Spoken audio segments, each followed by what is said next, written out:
Alors, bienvenue au Festival de Neuchâtel. Aujourd'hui, on va discuter de reflets dans un diamant mort avec Hélène Catté et Bruno Forzani. Comment ça va aujourd'hui ? Bah très bien. Super.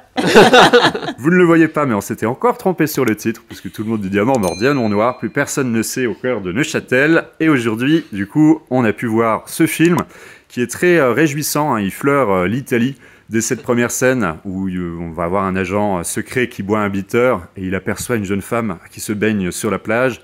Et là, soudain, au moment où elle enlève son soutien-gorge, il y a un reflet d'un diamant sur ses seins. Et c'est assez graphique, hein, évidemment, parce que le diamant est connu pour sa dureté, son éclat et les feux qu'il dégage.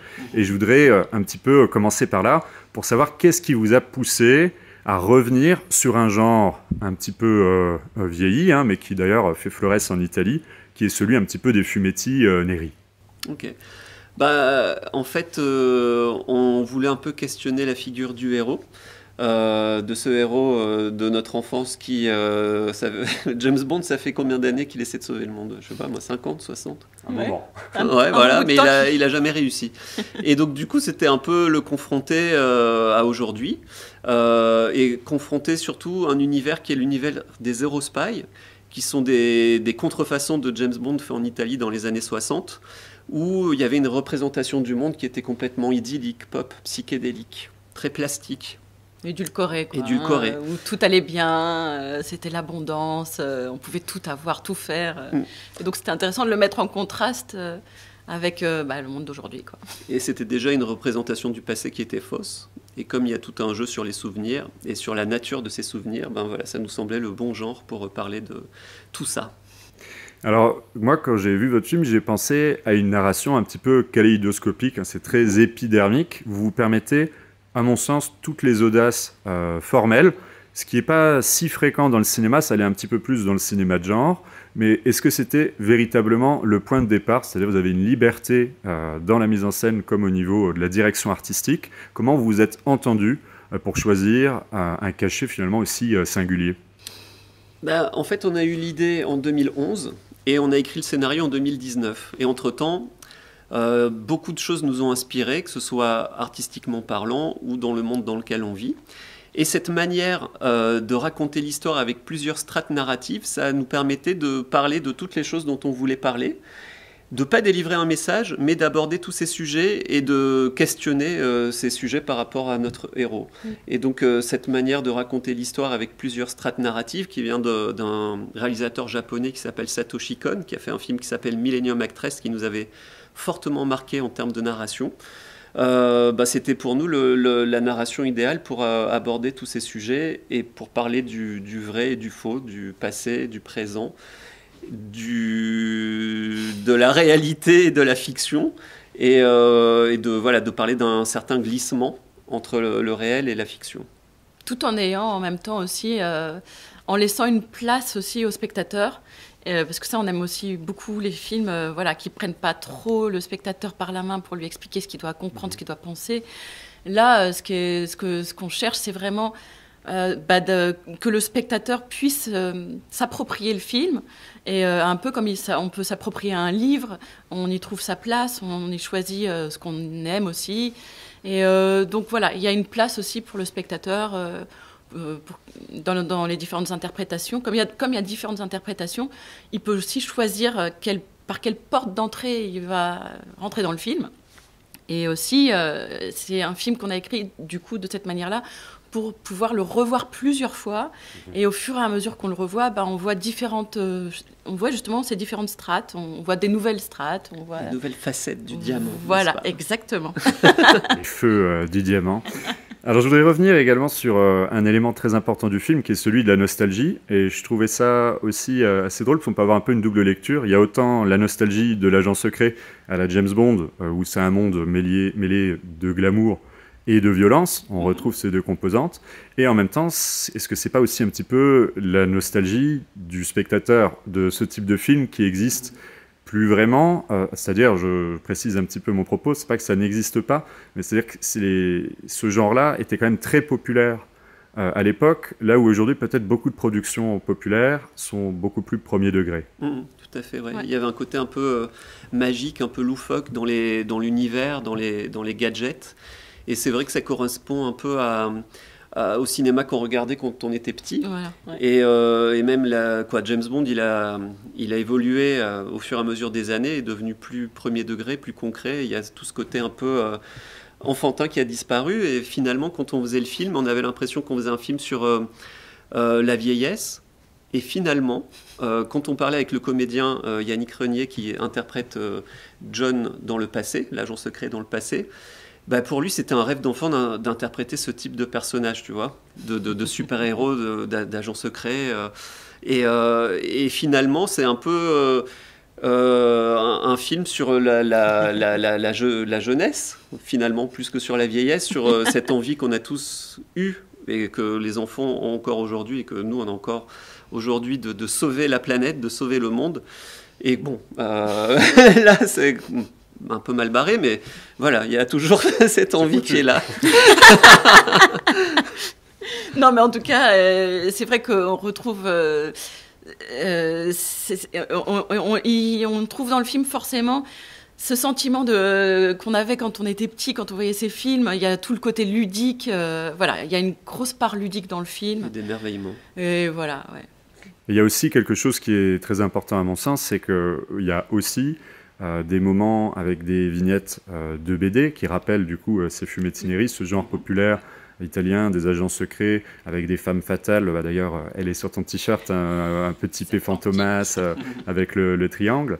Et ça m'a aussi intéressé parce qu'il y a quelques années, il y a un autre film qui était sorti, qui m'avait beaucoup plu, qui s'appelait Diabolique, un film anglais film italien, pardon, ouais. des frères Manetti, qui était assez marquant. Comment vous avez travaillé pour reproduire aussi l'univers et la grammaire de la BD? Vous avez des plans serrés, des choses de ce type-là, pour que ça passe à la caméra? Bah, en fait, on a été fortement inspiré par Diabolique pour le personnage de Serpentique. On adore l'adaptation qu'a fait Mario Bava dans les années 60 d'Angers Diabolique. Et justement, c'est tout ce côté pop, psychédélique, représentation du monde d'une manière très légère et merveilleuse. Et du coup, on a travaillé avec un des dessinateurs de Diabolique, Emanuele Barison, pour tous les dessins qu'il y a dans le film. Et voilà, quand on va en Italie, à chaque fois, on achète un petit fumetti de Diabolique. C'est vraiment c'est un plaisir, c'est un petit péché mignon. Et c'était super chouette de pouvoir aborder cet univers-là dans un de nos films. Ah ouais, carrément. Et c'est amusant d'ailleurs parce qu'en Italie, ils ont réussi à garder ce style de BD comme quelque chose de populaire et à succès. Il y a Dylan Dog aussi, ces derniers temps, qui marche beaucoup. Là où bizarrement, chez nous, ça s'est un petit peu évanoui. Ça a même été remplacé d'ailleurs. Mais même ça a disparu. Les comics américains qui étaient dans les kiosques et où des gens se ruaient chaque semaine pour l'avoir. Comment on peut expliquer d'ailleurs qu'on ait des pays qui étaient plus sensibles à garder cette culture-là et d'autres non? Par exemple, vous avez gardé ça, mais... Après, c'est marrant parce que quand on a commencé à travailler sur cette partie-là, justement, c'est vraiment typiquement italien. Ouais. Et ces BD, tu les trouves que chez le marchand de journaux. C'est vraiment la culture pulp. Et c'est 2 € en noir et blanc, c'est fait à la chaîne. Rapidement, ouais. Et effectivement, ça a complètement disparu. Quand on était petit, il y avait Strange en France. Et ces trucs-là, ça a complètement disparu. Je ne sais pas ce qui fait que... Pas non plus, ouais. Après, je crois que c'est vraiment lié à la culture italienne, tous ces personnages de Dylan Dog, Diabolique, et donc c'est ancré dans leur culture, et c'est pour ça que ça existe encore. Alors que ici, il y avait quoi? Mais c'était plutôt dans Pif Gadget, il y avait Raon, des trucs comme ça, mais c'était peut-être pas lié fortement à la culture en francophone, je sais pas. Ouais. Parce que c'est plus en francophonie, c'est plus vraiment des BD que tu achètes en librairie. Et je ne sais pas à quoi c'est dû exactement. Une bonne question, c'est vrai que ce serait intéressant. C'est vraiment quelque chose que je me demande, parce que c'est vraiment quelque chose que je ne comprends pas tout à fait quand je vois les différences un petit peu culturelles. Il y a aussi quelque chose d'autre sur lequel je voulais revenir. Quand je suis sorti de la séance, j'ai bien aimé aussi les scènes d'action qui sont complètement loufoques, barrées, qui, moi, me rappelaient un petit peu des univers à la Tarantino.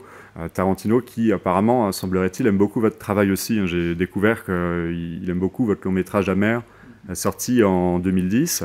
Et je voudrais un petit peu savoir comment vous avez réalisé ces scènes-là, où on voit d'ailleurs pas vraiment les visages des adversaires, tout est braqué sur leurs armes, comme si c'était secondaire.